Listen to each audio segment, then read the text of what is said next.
হবে না, উদ্বিগ্ন হবে না। একটা কাজ দেওয়া হয়েছিল, যেভাবেই হোক রাজকার্য শুরু হওয়ার আগে আনন্দকে এখানে ধরে আনি। এই সামান্য কাজে এত দেরি? এটা আনন্দ নাকি আমার রাজ্য ছেড়ে অন্য রাজ্যে পালিয়ে যাবে? সেনাপতিটাও হয়েছে দেরি। পূর্ব আনন্দের বিচার তা না, হতে হচ্ছে সেনাপতিকে নিয়ে উদ্বিগ্ন। সমস্যার সম্ভাবনা অনেক আছে মহারাজ। আনন্দ জ্ঞানী হলে কি হবে? আনন্দে মানুষটা খ্যাপা। সেনাপতিকে পাকড়াও করতে গেলে আনন্দ যদি কিছু ঘটিয়ে দেয়। চিন্তা তো বাড়িয়ে দিলে মন্ত্রী। মহারাজ এনেছি, চলো এনেছি। এই এই তো বেশ। এই না হলে রাজ সেনাপতি। কিন্তু তোমার কাছে তোমার ফোন নেই কেন? মার্জনা করবেন মহারাজ। আসলে গোটা রাত ফেসবুকে রিলস দেখতে দেখতে মানে চার্জ শেষ হয়ে গেছে, তাই। চুপ করো। সমস্ত রাজ্যবাসীকে ফোন দেওয়া হয়েছে রাজকার্যের যোগাযোগ ব্যবস্থা উন্নতির স্বার্থে। রাজ্যবাসীকে দেওয়া হয়েছে রাজকার্যের স্বার্থে। আর তুমি কিনা বিনোদনের জন্য ফোনের চার্জ ইন্টারনেট নষ্ট করছো। কিন্তু মহারাজ, আমি তো অধিকাংশই আপনারা রানীমার প্রোফাইলের ভিডিওই দেখি, লাইক করি, কমেন্ট করি। আর ওই যে সুইমিং পুলে ধারে রানীমার সাথে আপনার কোমর দুলিয়ে দুলিয়ে যে নাচ করছে না, সেটা তো আমি শেয়ারও করে দিয়েছি। বাহ বাহ বাহ বাহ বাহ বাহ। পরের মাস থেকে তোমার ফোনের রিচার্জটা আমিই করে দেব। দয়ালু মহারাজের জয় হোক। তবে মহারাজ, ওই আনন্দকে ধরে আনার সময় সুভাষ মোদির ফোন থেকে আপনাকে ফোন করেছিল। আপনার ফোন সুইচ অফ বলছে। আর বলো না, আমার ছেলে তোমাদের রাজপুত্র কি যেন বলে গেমটার নাম, ফ্রি ফায়ার। সারাক্ষণ বলে টেকা টেকা টেকা।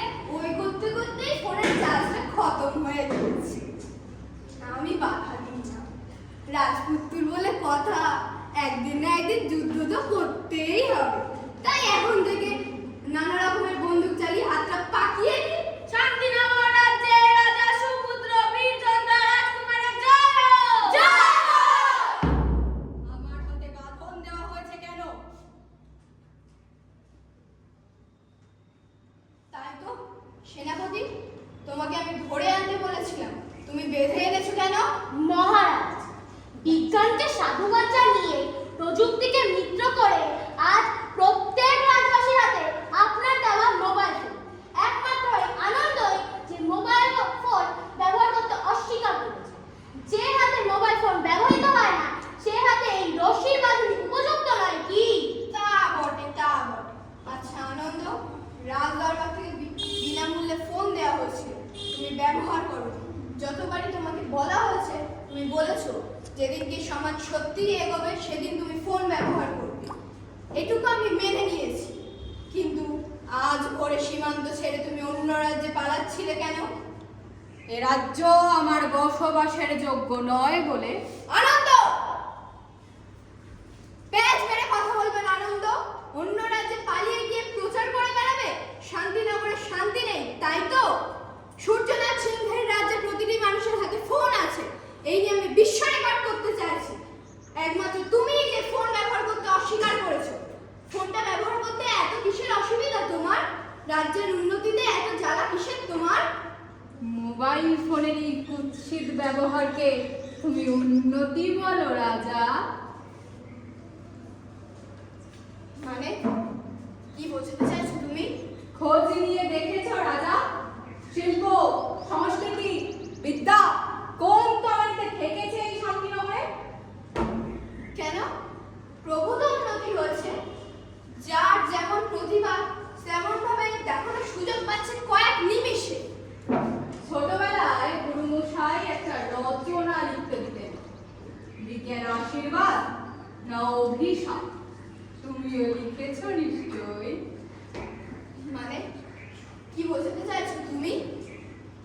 খোঁজ নিয়ে দেখেছো রাজা? দেশীয় নৃত্যকে বিশ্ব দরবারে তুলে ধরবার জন্য যে মেয়েটি 24 ঘন্টার মধ্যে 16 ঘন্টা নিয়মিত চর্চা করছে, ঘাম ঝরাচ্ছে, শান্তিনগরের কজন তাকে চেনে? মানুষ তো চেনে সেই মেয়েটাকে যে ওই নাচের না জেনেও পোশাক পরে পোশাক কমিয়ে ওই ব্যস্ত রাস্তায় ট্রেনের ভিড়ে নেচে বেড়াচ্ছে। হ্যাঁ, সত্যি সে পুরস্কার পাচ্ছে, জনপ্রিয়তা পাচ্ছে, কারণ তার ভিডিওতে 2.5 লক্ষ ভিউয়ার্স আর 1.5 লক্ষ লাইক আছে। হ্যাঁ, একে তুমি উন্নতি বলো রাজা? সমাজ পাল্টাচ্ছে, এমন কিছু করতেই পারে। উদয়স্ত হারমোনিয়ামে গলা সাধা গায়কগুলো মাথা নিচু করে চোখের জল ফেলে দাঁড়িয়ে আছে ওই সুজন বাদ্যকরের সামনে, কারণ সে বাদাম বাদাম গান গাইলে ভাইরাল হয়। আর এই গীতিকারের দল সেও তাকে দিয়েই আরেকটা গান গাওয়াতে চায়, আর একটা গান ভাইরাল হবে বলে। জনপ্রিয় হওয়াটা অন্যায় না। অষ্টপ্রহর কত শুধু তরুণ তরুণী নিজেকে ভাঙছে গড়ছে শুধুমাত্র একজন প্রতিষ্ঠিত অভিনেতা হওয়ার আশায়। তাদের অধিকাংশই স্বেচ্ছা মৃত্যুর পথ বেছে নিচ্ছে যখন তারা জানতে পারে যে পরবর্তী চলচ্চিত্রে তারা সুযোগ পায়নি। সুযোগ পেয়েছে সেই ছোকরা যে 30 টাকায় 3টে পরোটা, একটা ডিম সেদ্ধ আর একটা আপেলের মতো পেঁয়াজ বেচে। সুযোগ পেয়েছে সে যে অভিনয় না জেনেও স্মার্ট দিদি সেজে হাতের হোটেল চালায়। কারণ তাদের আর কিছু থাক বা না থাক, লক্ষ লক্ষ ভিউয়ার্স আছে। যাদের প্রতিভা আছে তারাও এদের মতন চেষ্টা করুক, লক্ষ লক্ষ লাইক পাক, ভালোটা মানুষ নিশ্চয়ই গ্রহণ করুক। সর্বশ্রেণীর মানুষই যদি ভালো মন্দের বিচার করতে পারতো, তাহলে তুমি কেন রাজা তোমার রাজত্বের ভালো মন্দের পরামর্শ চাও না সকল জাতির কাছে? এই সমস্ত জাতি হতে কেবল এই গুটি কয়েক জ্ঞানী মানুষকে কেন ঠাঁই দিয়েছো তোমার রাজ দরবারে? সর্বমানুষের মত নিয়ে আর যাই চলুক, রাজকার্য চলে না। রাজা, তোমার কাছে তোমার রাজত্ব যেমন ধ্যান জ্ঞান, একজন শিল্পীর কাছে তার শিল্পও তাই। তোমার বেলা বিশিষ্ট জন আর একজন শিল্পী কেন সর্বজনের মতে নিজেকে গর্বে বলতে পারো? শুধু শিল্প সংস্কৃতি নয়, জিজ্ঞেস করো তোমার সভাকবিকে গেল বছরে কটা কবিতা লিখেছে সে। মহারাজ, আমার লেখায় কোনো খামতি মোটে না হলেও 6খানা কবিতা লিখেছি। তোমার এই সভাকবি 5 বছর আগে 250 কবিতা লিখে বিশ্ব রেকর্ড করেছিল। তখন সে অবসরে বই পড়তো, এখন ফেসবুকে রান্নার ব্লগের ভিডিও দেখে। মহারাজ, এতে অন্যায় কোথায়? রান্নাটাও তো একটা শিল্প। চুপ করো, তোমাকে মাইনে দেওয়া হয় কবিতা লেখার জন্য, রান্না করার জন্য না।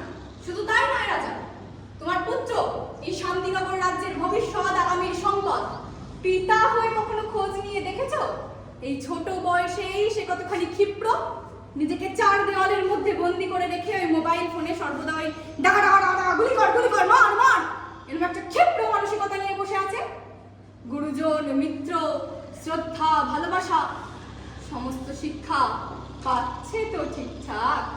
আর শুধু তোমার পুত্র কেন, এই জেনারেশনের প্রায় অধিকাংশ শিশুই ওই পাবজি আর ফ্রি ফায়ারের নেশায় মত্ত। তুমি বোধহয় সব ঠিক বলছো না আনন্দ? বোধহয় নয়, আমি নিশ্চয়ই ঠিক বলছি। জিজ্ঞেস করো তোমার রাজপুরোহিতকে, শেষ কবে নিষ্ঠা ভরে পুজোর মন্ত্রোচ্চারণ করতে পেরেছে সে?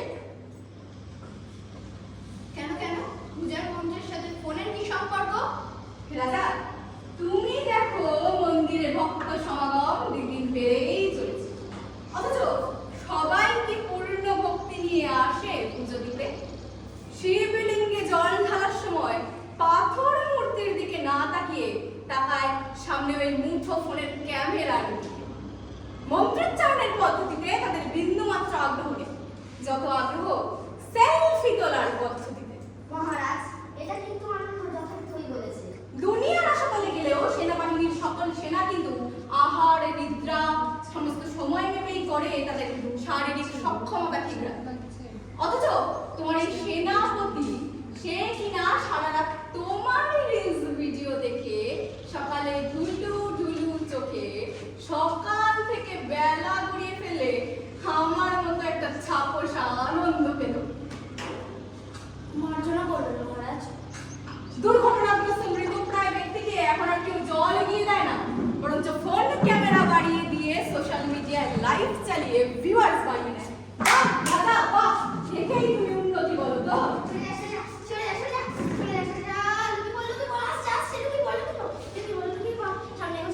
বাবা ফোনে নেট শেষ হয়ে আসছে, তাড়াতাড়ি রিচার্জ করিয়ে দাও।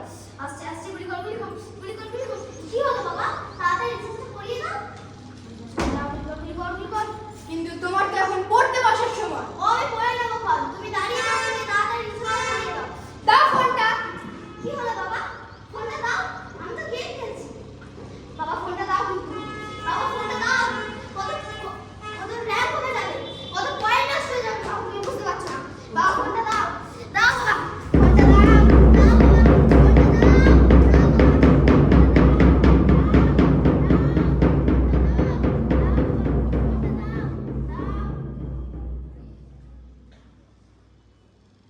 রাজপুত্তুর, তুমি কখনো পায়ের তলায় নরম ঘাসের আদর মেখেছ? কচি কচি নরম ঘাসের গন্ধ শুকেছ? যাবে নাকি?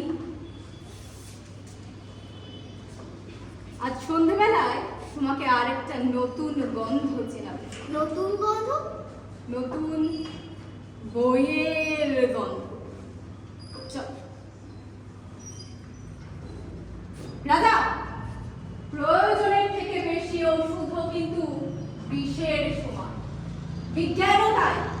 এই শান্তিনগরের মানুষ যেদিন মোবাইল ফোনের অভিশাপগুলোকে দূরে ঠেলে আশীর্বাদটাকে কাছে টেনে নেবে, সেদিন আমি মোবাইল ফোন ব্যবহার করে প্রথম ফোনটা তোমাকেই করবো রাজা। রাজপুত্তর, আমার সাথে গলা ছেড়ে বলো তো দেখি, থাকবো না কো বদ্ধ ঘরে, থাকবো না কো বদ্ধ ঘরে, দেখবো এবারে জগৎটাকে, দেখবো এবার জগৎটাকে, কেমন করে ঘুরছে মানুষ, কেমন করে ঘুরছে মানুষ, যুগান্তরের ঘূর্ণিপাকে, যুগান্তরের ঘূর্ণিপাকে, দেশ হতে দেশে দেশান্তরে, দেশ হতে দেশ দেশান্তরে, ছুটছে তারা কেমন করে, ছুটছে তারা কেমন করে, কিসের নেশায় কেমন করে, কিসের নেশায় কেমন করে, মরছে যেদিন রাখে রাখে, মরছে যেদিন রাখে রাখে, কেমন করে করছে তারা, কেমন করে করছে তারা,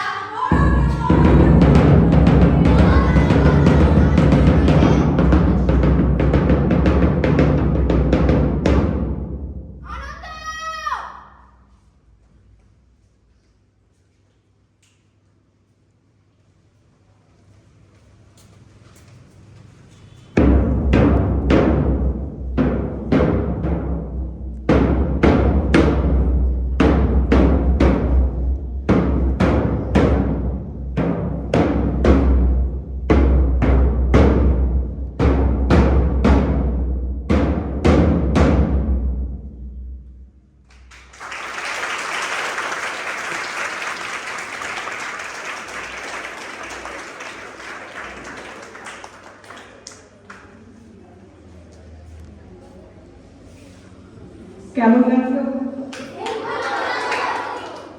আমরা এখন একটু প্রথমে পরিচয় করে দেওয়ার পালা। প্রথমে আমরা আমাদের অভিনেতা